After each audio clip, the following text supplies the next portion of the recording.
Hi everyone, welcome to my channel. Please remember to like and subscribe.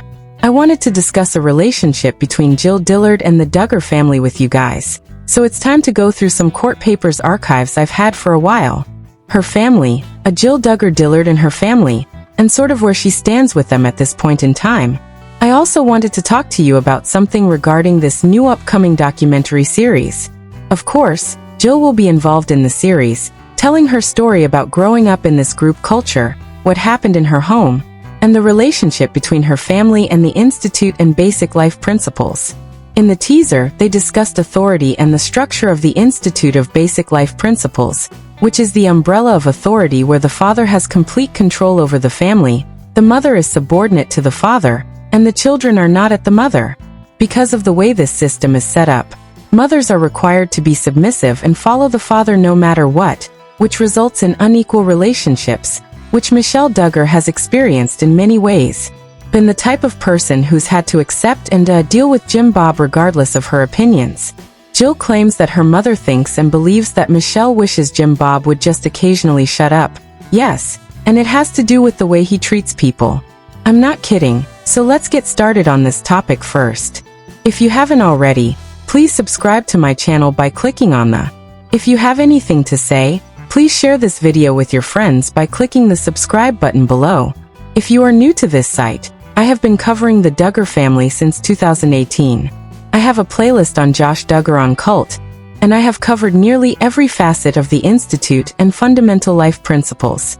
Therefore, if I don't cite a source, it's because I already know something about it or have done a video before.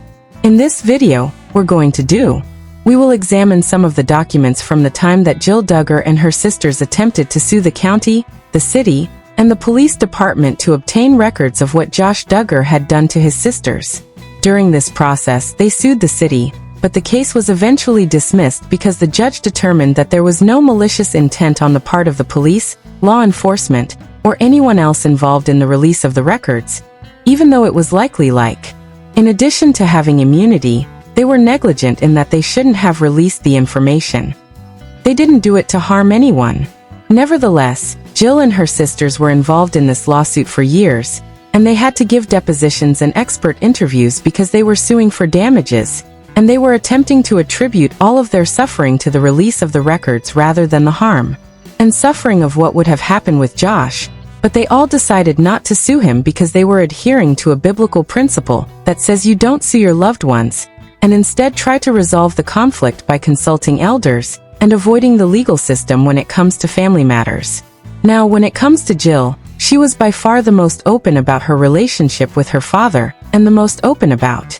She was open about her relationship with her mother, and the boundaries she had to establish with her family. As a result, Jim Bob has shunned Jill in many ways and won't let her visit the house unless he is present or gives her permission. To remind you of something Derek said a few years ago, he said about Jim Bob and refusing to let them over. It's harder now because we're not allowed at the house when Jim Bob isn't there. Jill even had to ask Jim Bob for permission to come over to the house and help her sister during labor because her sister wanted her assistance, but Jill was unable to provide the assistant until they had a conversation. Jim Bob won't let Jill over alone because she has a nose ring, drinks alcohol, and asked for money for being pregnant. She also needed to hire an attorney to get paid. Another question that frequently comes up is whether the kids get paid in the early seasons and well into. It wasn't until Jill had to essentially sue her father in mediation with an attorney through wage claims that she received minimum wage for her time as the show leader and the runner of Jill and Jess's Counting On. Imagine having your own reality show and not even getting paid for it. That the adults were not painted and the girls weren't paid. Some of the children were paid after that, and some of them negotiated their own contracts, but not all of them did. When it comes to her relationship with Jim Bob, I just wanted to share a few things. She was honest about her father after she quit, and refused to follow his instructions. When she chose to step outside of authority and make her own decisions for her own family, she claimed to have discovered a completely different side of her father. In other words, she saw a completely different side of my dad once my husband and I began making decisions that were in the best interests of our family. We occasionally text on a family group thread, but I don't feel comfortable being around him, and just hanging out because it's not good for my own mental health right now. Although I long to see our relationship restored at this point, my husband and I have had to set some pretty strict boundaries right now to protect our relationship. Unfortunately, I realized that he had become pretty controlling, fearful, and reactionary. He was also verbally abusive. Protect our sanity, we essentially only see him at weddings and funerals these days. I believe that sometimes he wishes that we would just move on and do things his way. He is friendly when I see him at weddings and other events, but I wouldn't want to discuss things with him in a smaller setting.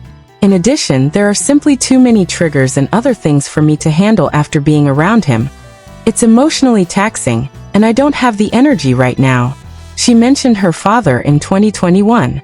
Therefore, if she calls her father verbally abusive, controlling, fearful, and reactionary because she refuses to follow his instructions, she will not submit to his authority. Due to the IBLP structure, Jim Bob feels that he has complete control over his children because they are still expected to seek his advice, but he feels that as a parent, he can control his children no matter what, including when they are on leave and cleave, as if leave and cleave didn't exist. When she resisted and said, "I'm not going to do things your way," things with her father deteriorated. As long as she followed the rules and didn't defy them, everything was okay, which is why you see the kids refraining from speaking poorly of their father, because it will have a negative effect on him. Jinger was extremely cautious when discussing her family, probably out of fear for her father's reaction. She also mentioned Jean and Michelle. A lot of people have discussed in great detail whether or not some of the Duggars are not taking care of their mental health, which is evident from the girls entering the situation they were in as children, and the fact that they have not received therapy outside of jail. By the way, Jill is the only one who has received professional licensed therapy, and she still does so today. No one else has seen a therapist or a psychologist, but she claims that her mother suffered from. She explained that her natural mother suffered from depression, and that in order to punish her, she took away privileges and used corporal punishment, which usually involved slapping or spanking. Jill also stated that at least once, her mother used an object as a form of punishment. She was able to talk to her father about her problems. Her father was fairly strict and gave her a fair amount of freedom, but punishments occasionally occurred when her father. They won't discuss it all because they're just trying to make generalizations about corporal punishment, but what caught my attention was that she stated that Michelle had depression when she was growing up. When her father found out that she had misbehaved, he would yell or take away privileges. At least once, her father hit her with an option object as a form of punishment. Michelle has discussed her struggles with an eating disorder, but she has never discussed her own depression. I wonder how much of the repeated back-to-back pregnancies contributed to Michelle's depression. Postpartum depression is a major problem for women, and something that few women will discuss. I believe that things are better now, but because hormones change after delivery, there is a biological. Her mission on Earth was to bring as many children into the world as possible, so that they could overpopulate the country, take over the world, and take over the government. However, Jim Bob got her pregnant repeatedly, because they were demanding a baby every year, which is why I wonder how many years Michelle could have been dealing with depression on top of having to be controlled and having to give birth every year. Despite the fact that her mother has struggled with depression, which, when you consider Michelle's life, truly saddens me, many people criticize Michelle because they say things like, "Oh, she didn't protect her daughters and she wasn't there for her kids." And I completely understand that. I feel like Michelle has definitely made mistakes as a parent, but I also feel sorry for Michelle because, as I've said many times on this channel, I believe Michelle was the first victim of Jim Bob. However, she was actually the first person he targeted, and he used her to target all of his children. As a result, she was the first person in Jim Bob's line of fire, and he specifically pinned her down and picked her out because she was naive about religion. She had recently become a Christian, but she hadn't grown up with the same level of religious fervor as Jim Bob, so he thought he could lead her because she didn't know anything about religion. Shortly after they started dating, before she even reaches the age of 18, they tie the knot. When she is about 17 years old, he persuades her father to allow him to date and marry her. They begin participating in the IBLLP and attend these conferences almost immediately after they get married, indicating that she was a typical high school student who dated, kissed, and was a cheerleader. She wore pants and was vivacious and gregarious, and everyone who knew her at the time said she was the sweetest girl. After that, she met Jim Bob, who isolated her, forced her into a cult, and completely changed her life. She went from being a vibrant, outgoing, and gregarious young woman to a shell with no goals of her own other than to serve as Jim Bob's broodmare and submit to him. That's a lot of work, and on top of that, Michelle also suffered from depression. I've spoken to a lot of people who were with Michelle during the time she was having all these pregnancies, and she was in a lot of pain from these pregnancies because her body didn't have time to heal, and she was dealing with severe back issues almost all of her life while having these children. She had children for more than 20 years, which is a long time to be pregnant with few breaks, and she had miscarriages during that time, had twins twice, had C-sections, and had VBACs. Given everything her body had to endure, I find it surprising that she is still alive. In addition to being busy with her pregnancy and hormones, Jill claims she is depressed and still struggles to manage her husband. She also claims that she has too many children, and is dependent on her daughters to care for them, because she lacks the capacity to do so. She also claims that she is not as present as she should be as a mother because she is dealing with her own issues with Jim. I'm okay with seeing her a little more than my dad, but it's still awkward and triggering.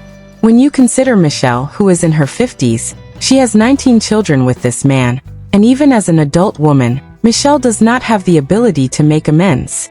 She still has the same caring personality, and I know she's hurting. She just wishes our relationship was on good terms, and that my dad would just keep his mouth shut. She lacks the capacity, strength, and resources to encourage her husband to be kinder to her children, and he refuses to listen to her about her suffering.